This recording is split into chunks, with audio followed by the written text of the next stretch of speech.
ഇന്ന് തന്നെ ഡൗൺലോഡ് ചെയ്യൂ. കാണൂ നിങ്ങളുടെ ഫേവറേറ്റ് ഷോസ്. ഇതെന്താ ടേസ്റ്റിന് വേണ്ടി പ്രത്യേകമായിട്ട് എന്തെങ്കിലും ചേർക്കുന്നുണ്ടോ? അതിലും സാധാരണ ചേർക്കുന്ന സാധനങ്ങളെ ഞാൻ ചേർത്തിട്ടുള്ളൂ. പക്ഷെ ഇവിടുന്ന് നേരിട്ടെടുക്കുമ്പോ എല്ലാം നല്ല ശുദ്ധമായിരിക്കും. അതുകൊണ്ട് അത്രയ്ക്കൊക്കെ ടേസ്റ്റ് തോന്നുന്നേ. കൃഷ്ണ, എനിക്ക് ഒരു പീസ് കൊണ്ട് തരുമോ?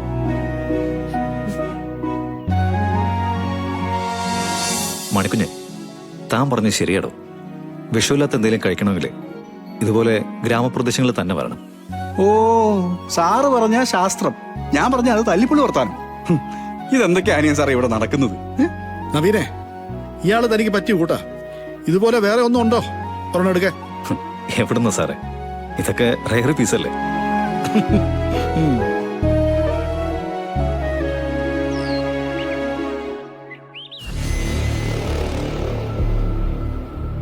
നവീൻ പോയിരിക്കുന്നത് ഏതോ ദൂരദിക്കിലേക്കാണല്ലേ? അതെമ്മേ. ബിസിനസ് ആണ് ലക്ഷ്യം. പക്ഷേ സത്യത്തിൽ അത് മനസമാധാനം തേടിയുള്ളൊരു യാത്രയാണ്. ഉള്ള സ്വസ്ഥത നഷ്ടപ്പെട്ടു കഴിഞ്ഞാലേ അത് തിരിച്ചെടുക്കാൻ എന്തെങ്കിലുമൊക്കെ ചെയ്തല്ലേ പറ്റൂ.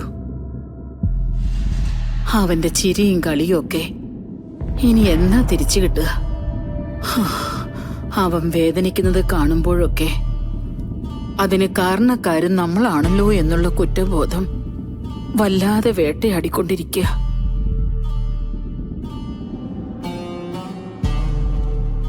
അമ്മേ, ഞാനിന്നും ഗാഥമോളെ വിളിക്കട്ടെ. നിൽക്കുന്നത് സിത്താരയുടെ അടുത്താ. എന്നാലും അതൊരു ശരിയായ കാര്യമല്ലല്ലോ. ഞാൻ വിളിച്ച് സംസാരിക്കാം. ആ കുട്ടിയോട് ഇങ്ങോട്ട് വരാൻ പറയാം. വേണ്ട സുമിത്രേ,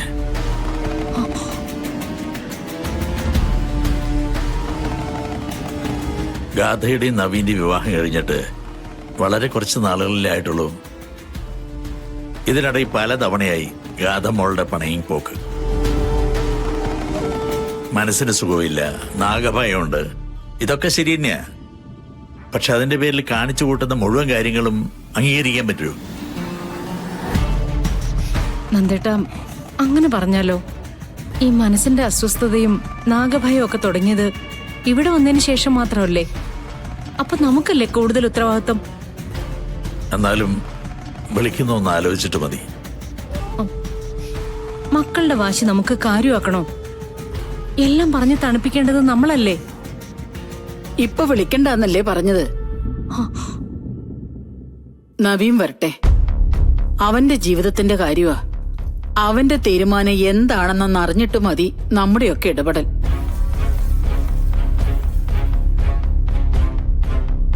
നിന്റെ മകൻ ഒരു സാധാരണ ചെറുപ്പക്കാരനാണോ?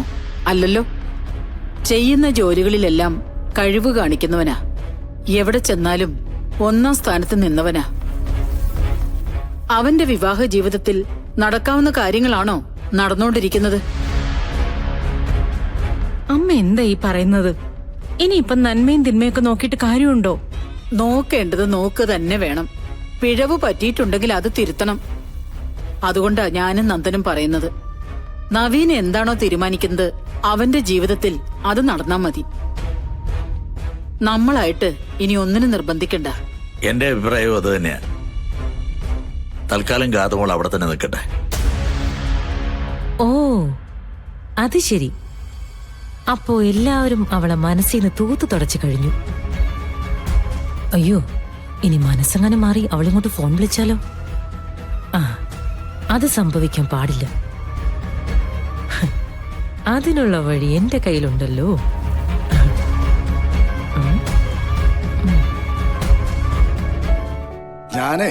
ഞാനിത് വാങ്ങിക്കുന്ന സമയത്ത് ഇവിടെ ഇത്രയും ഡെവലപ്മെന്റ് ഒന്നും ഉണ്ടായിരുന്നില്ല. ഇപ്പൊ ഈ ഒരു വസ്തു ഒഴിച്ച് വേറെ ഒന്നും കൊടുക്കാനുമില്ല.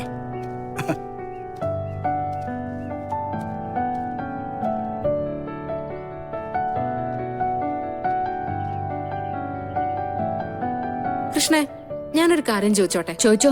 നവീന്റെ കാര്യമായിരിക്കും. അതെ, നവീന്റെ ഒരു പ്രത്യേകത ഞാൻ കണ്ടുപിടിച്ചു. പറയേ.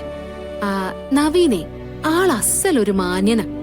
അയ്യോടാ, അതിപ്പോ നീ കണ്ടുപിടിക്കാതെ തന്നെ ശരിയാ. ഷോ, അതല്ലടി പെണ്ണെ. സാധാരണ ആണുങ്ങളാണെങ്കി തൊട്ടടുത്തൊരു പെണ്ണ് ചെന്ന് നിന്നാ ഒരു നോട്ട് നോക്കില്ലേ? ഇതങ്ങനെയൊന്നുമില്ല. അനിയൻ സാറ് നമ്മളെന്ന് പരിചയപ്പെടുത്തിയില്ലേ, 2 പേര്. അത്രേ ഉള്ളൂ. അല്ലാതെ ഒന്ന് നോക്ക പോലും ഉണ്ടായില്ല. എന്നോട് ജസ്റ്റ് ഒരു ഹായ് മാത്രം. ആണുങ്ങളിങ്ങനെ കാണാൻ വലിയ ബുദ്ധിമുട്ടാ. ഇവിടെ 10-70 വയസ്സുള്ള വയസ്സന്മാര് വരെ നോക്കിക്കൊല്ലും മനുഷ്യനെ. അപ്പോഴാണ് ഇങ്ങനൊരു ഐറ്റം. അന്തസ്സുള്ള ആണുങ്ങളെ ഈ നാട്ടിൽ ഒരുപാടുണ്ട്, നീ കാണാഞ്ഞിട്ടാ. എന്തായാലും അക്കൂട്ടത്തിൽ ഒരെണ്ണത്തിനെ കണ്ടല്ലോ, അത് മതി. നീ ഇത് കൊണ്ടുപോയി കൊടുത്തേ. നീയും കൂടെ വാ. എന്നിട്ട് അടുത്ത് കൊണ്ടു ചെന്ന് ഒരു കഷ്ണം എടുത്ത് വായിൽ വെച്ചു കൊടുക്ക്. ഇന്നത്തോടെ എന്റെ ജീവിതം അവസാനിക്കണമെന്ന് വല്ല ആഗ്രഹമുണ്ടോ നിനക്ക്? കൃഷ്ണമോളെ, കൃഷ്ണമോളെ, ആയില്ലേത്? കൊണ്ടുപോയി കൊടുക്ക്. നീ വാ. വാ, നടക്ക് നടക്ക്. ഈ വസ്തുവിന്റെ 4 വശവും കയ്യാലെ കിട്ടിയിട്ടുണ്ടായിരുന്നു. ഇനി കൈപ്പുണ്യക്കാരുടെ കൈ കൊണ്ട് തന്നെ ഇവർക്ക് അങ്ങോട്ട് കൊടുത്തേ.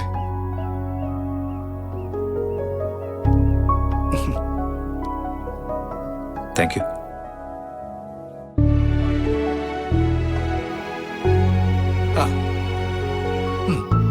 സാറേ, ദേ ഇതിന്റെ പാചകം കൃഷ്ണ മാത്രമല്ലേ? ദേ ഇത് തൊട്ടിട്ടില്ലല്ലോ. അതെന്താ മണിക്കുഞ്ഞെ മോളിക്കുട്ടി വിട്ടാ? ഓ, ഒന്നുമില്ല സാറേ. ഓ, വേണമെങ്കിൽ കഴിക്കും. ഞാൻ കഴിച്ചോളാം. ഓ,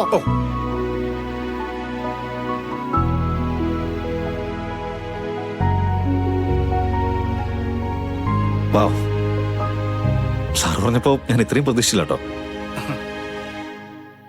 ഇതില് ഒരുപാട് ഇൻഗ്രീഡിയൻസ് ഉണ്ടല്ലേ? ശരിയാ സാറേ, പച്ചമാങ്ങ ഇഷ്ടംപോലെ കഴിച്ചിട്ടുണ്ട്, ഉപ്പും കൂട്ടി കഴിച്ചിട്ടുണ്ട്, മുളക് ചേർത്ത് കഴിച്ചിട്ടുണ്ട്. പക്ഷെ ഇത് നല്ല കിടുക്കൻ സംഭവം. ഇതെന്താ, ടേസ്റ്റിന് വേണ്ടി പ്രത്യേകമായിട്ട് എന്തെങ്കിലും ചേർക്കുന്നുണ്ടോ? അതില് സാധാരണ ചേർക്കുന്ന സാധനങ്ങളെ ഞാൻ ചേർത്തിട്ടുള്ളൂ. പക്ഷെ ഇവിടുന്ന് നേരിട്ടെടുക്കുമ്പോ എല്ലാം നല്ല ശുദ്ധമായിരിക്കും. അതുകൊണ്ട് അത്രയ്ക്കൊക്കെ ടേസ്റ്റ് തോന്നുന്നേ. കൃഷ്ണ, എനിക്ക് ഒരു പീസ് കൊണ്ട് തരുമോ?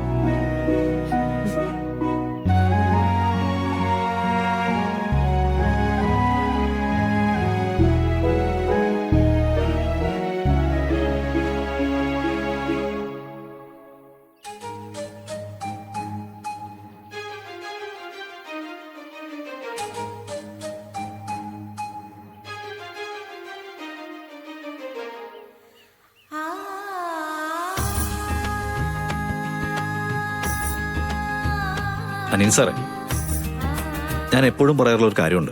എന്താ? നമ്മുടെ ഈ കട്ടൻ ചായ ഇല്ലേ, അതിലാകെ 3 സംഗതിയല്ലേ ഉള്ളൂ. പക്ഷെ നമ്മൾ 100 സ്ഥലത്ത് നിന്ന് കട്ടൻ ചായ കുടിച്ചാൽ അതിന് 100 ടേസ്റ്റ് ആയിരിക്കും.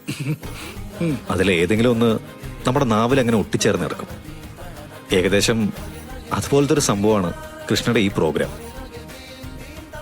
പറയുമ്പോൾ സംഭവമൊന്നുമില്ല, പക്ഷെ ആസ്വദിക്കാനാണെങ്കിൽ ഒരുപാടുണ്ട്. കൃഷ്ണേ, ദേ ഇനി ഞങ്ങൾ വരുമ്പോ എന്തെങ്കിലും കാര്യമായിട്ട് വെച്ചുണ്ടാക്കി തരണം കേട്ടോ. അതിനെന്താ മാണിക്കുഞ്ഞേ, നമുക്ക് ചെയ്യാലോ. എന്ത് വേണമെങ്കിലും എന്നോട് പറഞ്ഞാ മതി.